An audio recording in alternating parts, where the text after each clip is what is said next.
Family life, now comes the real meat. Wow. It's all right, relax. His music and films have, for me, made him an icon of the 20th century. My wife is probably his biggest fan. His records very rarely leave our turntable. He's a personal hero. So let's take a look at some of the many faces he's created for himself. Here we go. Oh, we can be heroes just for one day.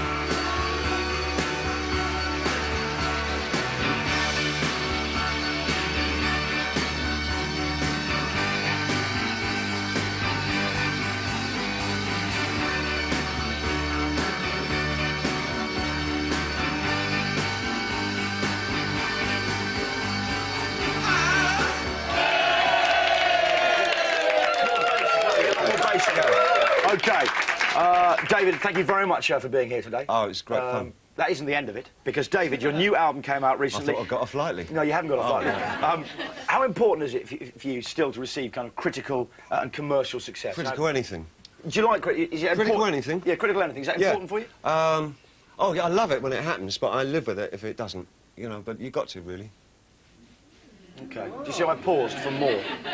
No, well, you've got a sort of something over there. And yeah, it was a nice... But I'm thinking, do you read your reviews? And do you, when a new album comes out, do you really look to see what they're saying? I love reading other people's reviews, especially if it's something I don't like very much. And a real hatchet job, and I go, yes!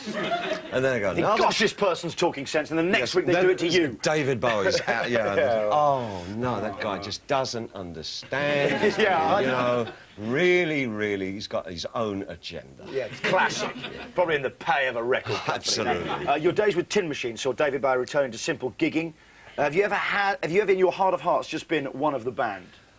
I used to like being in a band when I first started, because I was just I used to tootle about on the saxophone, be an R&B singer, and being about 400 bands I was in before I actually started a solo career. 300 or 400 bands? 300 or 400 bands, none of which I can remember. Nice. It's a record.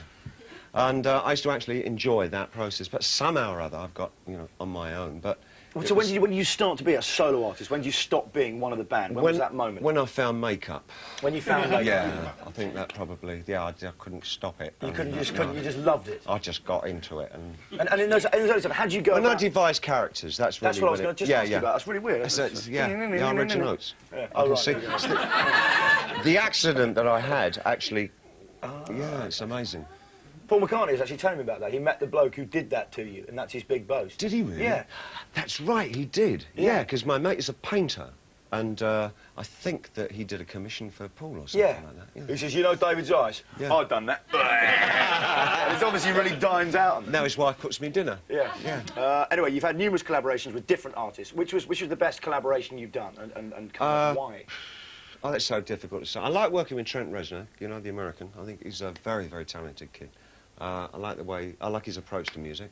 I enjoyed very much working with Brian Eno, of course. I like working with Brian a lot. And what's he like? That Tina Turner. Very little is known of Brian Eno. He's only a little fella. Oh, right. So it's... What's he like? Is he a regular guy when you meet him, or is he quite eccentric? He's a very witty, funny guy. I think he's probably very studious, seeming to most people. Actually, he's got a wicked sense of humour. And he's not got much hair. Unlike me, I've got a full head of hair. Do you know what? You've got a mane on you, boy. Ah, full head of hair. Wow. Yeah. Actually, a lot of people were talking about it when he came in. Look at his hair. Look at his hair. Look at his hair. Yeah, look at his hair. You recently celebrated... Is there any grey in it? I heard that guy. No, I can tell you now there's none. And that was... Baby Ben asked that question. This is all grey.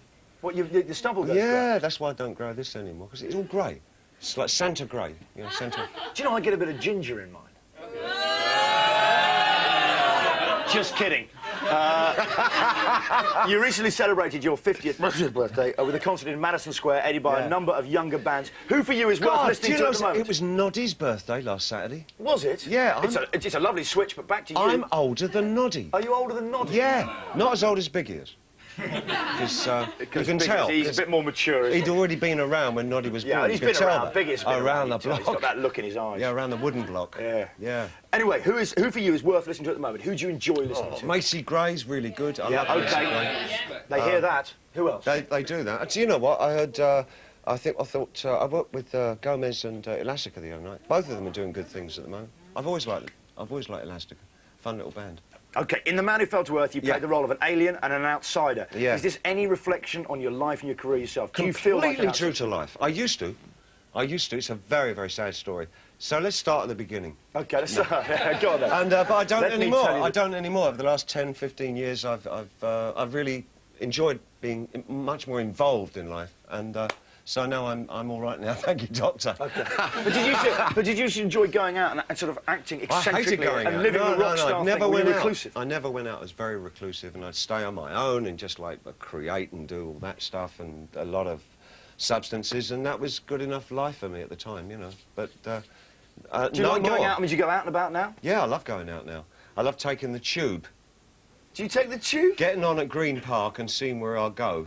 I like that. See what happens, because I've got no idea ever where I'm going. Well, Because I've got no sense of geography whatsoever. Well, as long as you're in possession of a You valid can ticket, turn me that's round fine. once and I'm completely lost. Do you know, I've got no sense of spatial relativity either, so that's a No. weird thing in common, isn't it? Yes. Do you get the thing where you go in a house, you go up the stairs, And and you don't know what's going to be out of the window, you know, the geography of the house, what you're going to be looking at I out of can the window. never find the stairs again. Oh, right, you've done you've done me. If I go upstairs, I'm there for the week. That's it. Unless you get the tube and you can get out That's of there. it, right. What does the future hold for David Bowie? Very little. I'm going to overlook... Very little, you know. Yeah. No, you know, no, I'm really happy, you know, and I'm, you know, hey, it's really good life, isn't it? Yeah. It really is. Well, I think you lead a good life, certainly. I'm fabulous. Do you know what? David Bowie, ladies and gentlemen, in the house.